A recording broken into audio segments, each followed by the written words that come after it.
Hello, I hope I find everybody well and happy today. Recently, and in the last while back, I've been asked by many people to give my opinion as to what can be done to alleviate the difficulties in Ireland, etc. And it may appear impossible to do anything about it, but you must make an attempt to protect yourself, if at all possible. Now, there is a lot of dangers facing people in Ireland at the moment. People are fixated on immigration and economic issues and whatnot. But the most dangerous peril they face is actually what's known as artificial intelligence. We are going into an age where a vast majority of jobs and positions will be totally eliminated through artificial intelligence. It's a complicated issue, and I don't have time to do it in a small little video. But the ultimate goal is to bring in a society known as a feudal technocracy. Technocracy is a term that was popular back in the 1930s. It referred to the situation where a society would be governed by engineers and whatnot who would design the system to be run very smoothly, and everything was going to be like clockwork, somewhat like uh, German technology or Swiss technology or whatever. Now, that did not work in the 1930s for the simple reason is because the technology to really use this system was not in place. That is no longer the case almost 100 years later in the year 2025. We have now got supercomputers, etc., and we've got machines and robots doing uh, jobs and activities that you couldn't even dream about not too long ago. So we are now at the stage where with the technology exists to actually bring in this new system, and that is exactly what is going to be brought in. Even lawmakers, even lawyers, people in information, all sorts of careers will be no longer needed at all. Even today, you can use on your phone, you can ask your phone any question whatsoever, and the answer is right there. There's holograms, there's all sorts of stuff. Um, Manufacturing is going that way, it's all automated, and it's going to be a brave new world, which is good for some, but for the vast majority of people, it's not going to be good at all. Which brings me to the next point. Is your future secure? Well, it most certainly is not. There's a great number of people in Ireland and elsewhere that are relying on the government for their subsistence, whether it's welfare or whether it's a civil service job or whether it's the army, whether it's the Gardaí, a myriad of professions. They're all relying on the government. Should that government be unable to sustain the expenses of their existence, they will be radically replaced. We are seeing that now in the United States, where there's huge layoffs and everything from the IRS to the State Department, practically everything's been laid off and cut down. The only service that's actually not being cut down, funnily enough, is the ICE, which is Immigration Customs people, and they are adding tens of thousands. Now, at the moment, they may be dealing with immigration, but in actual fact, they are a national police force. The United States was based for almost 200 years on the idea that police forces will be on a local level. Believe it or not, here every town, city, etc., has its own police department. There was very, very few people involved in federal policing whatsoever. The FBI was very dedicated, very talented, and but small in numbers, and the CIA was secretive and whatnot. That all changed. 9/11 brought in a complete new Department of Homeland Security. Those are different type of police force as well. You see them now more and more. But the important thing is they're national police forces, and they're not answerable to a local police chief, who of course is answerable to the people of his town. Whatever. It's a whole new ball game. Anyway, there's a lot of people going to lose their jobs. Now, there's also a great number of people in Ireland relying on pensions from their jobs. These people must accept the reality that that pension is not secure whatsoever. If their pension funds loses their money on the stock exchange, or if that company goes out of business, or any number of things can happen, and they are without a pension. They seem to believe that this will never happen. They believe it's impossible. Even the people on state pensions and old folks pensions or whatever, 225 euros a week or whatever, that too could disappear overnight. So there is a huge problem out there that people are not secure from that aspect whatsoever. Now we come to immigration, etc. You can see the level of violence in Ireland is just every single week. It seems to be rising exponentially. I saw a video today of some people down in Mullingar. Some people refer to them as the usual suspects.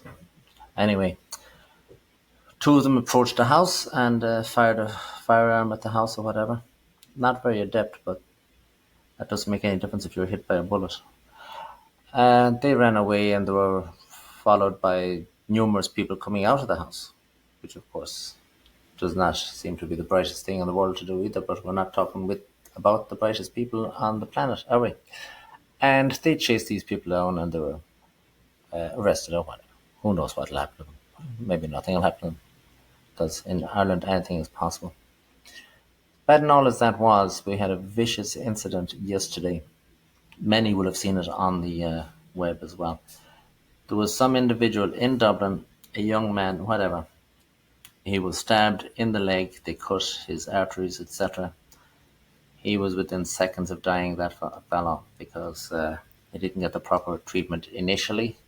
Should have been laid down and a tourniquet would be applied, etc. But that wasn't done immediately. Fortunately, some other person came along and took off his belt and, in effect, saved his life. Now, as bad and all as this was, there was actually a worse situation associated with that as well.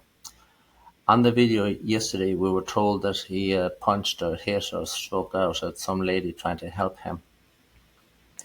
I have now learned that on the testimony of a fellow that actually spoke to him, thankfully he is out of a coma and he's able to speak or whatever. But on his testimony, it appears that the woman that was involved in the situation was actually not associated with him at all. It was actually somebody that tried to pick his pockets and rob him while he was in total distress. If we are to believe the report on the Telegram channels, the fellow has lost his phone, he has lost his wallet. He was lucky he didn't lose his life. But the point is, when this fellow was down and in distress, a scavenger pounced on him like a vulture straight away just to rob him before he died him. That situation is unimaginable in Ireland quite a few years ago. It's not very long ago, etc., etc. But it's an indication now of how the way Ireland is going, and you are in severe danger. Most people with any grain of sense whatsoever will not go into Dublin, or indeed not go out at night. I've been told by a fellow from Tralee that it's suicidal to walk around Tralee after dark, even before dark or whatever. Anyway, that is the way society is going. So you must try to protect yourself if at all possible. Now, people are talking about forming political parties. It's very late in the day to do that, and as we can see, it's practically impossible to get it done because there's a lot of very less than capable potential leaders out there who seem to put their own little career ahead of the common cause. And they are fighting over nothing because there's going to be nothing to fight about by the time they claw their way to the top of the hill. It's futile. Now, somebody of intellect may step forward. I'm waiting for that to happen. It has not happened yet. The closest to that, of course, is John Waters. He ran in Ulster, Connacht Ulster, got a half decent vote, but unfortunately he wasn't in the running to get elected, but he did get a half decent vote. There was another fellow that ran with him there, Jerry Waters. He's a doctor, I guess. Both of them together might have had a decent vote, but the bottom line is they don't seem to be on the stage in a political situation anymore. Now, one possible solution to this problem is people would actually secede from the system as best they can. Nowadays, you don't need to physically secede like the Pilgrims did going to the Americas back in the 1620 time period. You can actually electronically secede, if at all possible. To do that, you would form a clan. Now, why would you form a clan? Basic survival. There's a lot of advantages in forming a clan. It will assist you emotionally, financially, and physically as well, depending on how it is set up. It is human nature to form clans.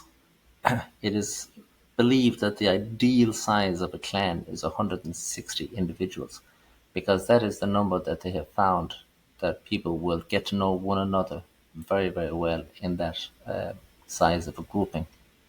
But a clan could be any size whatsoever. There could be 100,000 people in a clan, and then you might call it a large tribe or whatever. The Irish are not very good at cooperation either, so that is something they would have to improve on. Now, when you form a clan, you actually can form your own currency, trading system, and means of mutual assistance. It is referred to as the LETS system, LETS, LETS. That stands for Locally Exchange Trading System. This idea was put forward by a fellow, I don't know his name, but it doesn't matter what his name was. He was actually from Vancouver, British Columbia, Canada. It's the early 1980s, and he came up with this idea where he would have a group of people and each one would get a credit, and they would use those credits to exchange goods between one another, etc. You can get extra credits by actually offering, we'll say, employment or your own employment, your services to other people in the group, and they will exchange you credits, etc. That will lead to other people setting up different groups all over the place.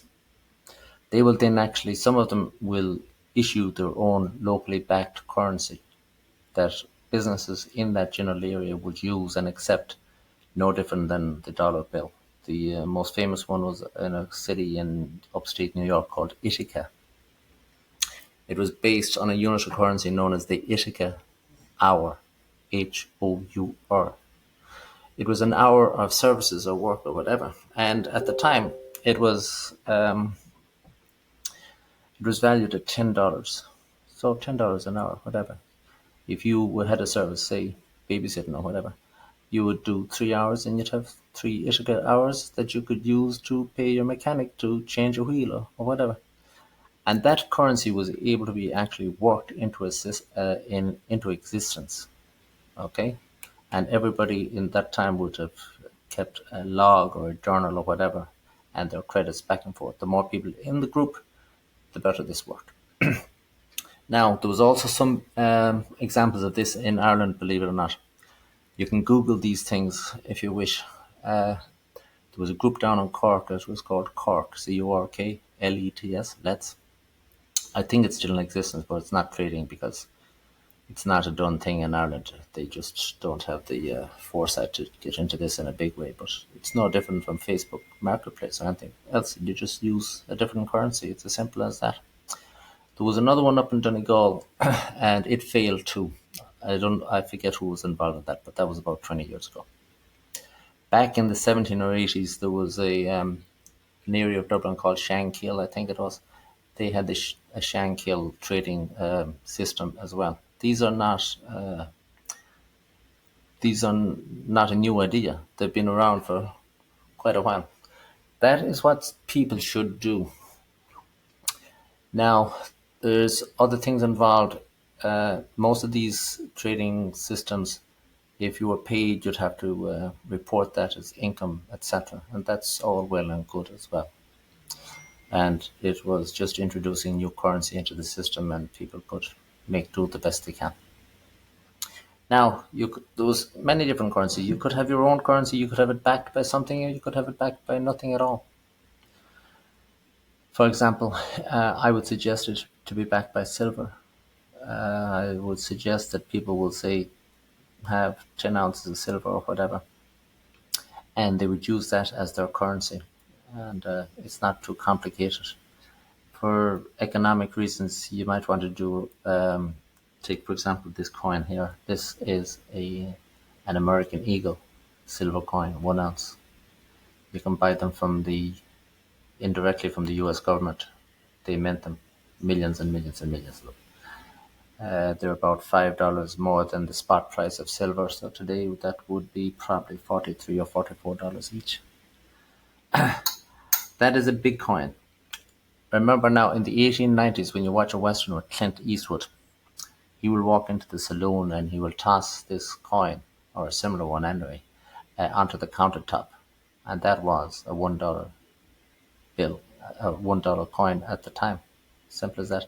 Also, a $1 coin was the average one day's work wages in the 1880s into the 1890s when prices were okay. If you wanted a smaller coin, you would use this one here. This here is what's known as a silver dime. You actually come across these every now and then in regular change, not too often though.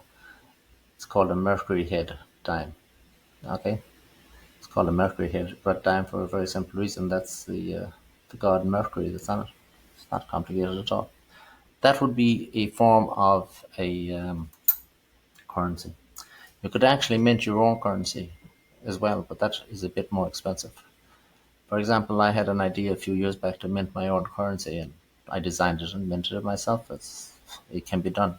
It's not particularly cheap, but it can be done. Anyway, this, let's see if I can get it up there. It's a shiny thing now that shines all over the place. That is a silver 1 ounce coin. It is the image of Oisín agus Niamh ag dul tasna an airge go dtí Tír na Nóg. So it's Oisín and Niamh going across the ocean to Tír na Nóg. The other side of it has a nice Celtic cross to it there. It's not easy to see. But anyway, it's got the Om writing down the stem, and it's got a shamrock and the Trinity at the top, etc. etc. Point I'm making is you could actually decide to have something physical backing your currency. And it didn't even need to be silver. It could be land, for example. If you had 100 people and you might get the 100 people together and buy 50 acres of land. They, by definition, then would all have half an acre of land to use to back their currency. They could issue notes, or they could have it on their phone or whatever. Thanks to the internet, there is a app. I haven't checked it out because I'm not into computers that much. But there is an app on your phone. It's called CES. It's currency exchange system or something like that. And that really is almost like a large ledger book that you could keep your liabilities and assets and keep tabs of everything. Now that is exactly what I would suggest people would do. They've got to foresee what's coming, and what's coming is very, very bleak. And it's like I have met many fellow that follows the financial markets, etc. And in the course of my work or whatever, these fellows would be serious people. And I would ask them the very simple question, if you're on a sinking ship, what would you do? Well, every single one of them have the answer to that, because it's not a very difficult question. If you're on a sinking ship, you get off the ship. How simple could that be?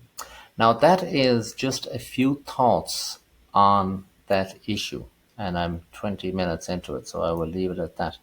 But if anybody wishes to progress with this, I would gladly assist in them setting it up. I might set it up myself, actually. I would have the wherewithal to do it, should I decide to do it. If I were in Ireland, I would be looking at this situation seriously, and there's big times ahead. All right, thank you for watching, guys.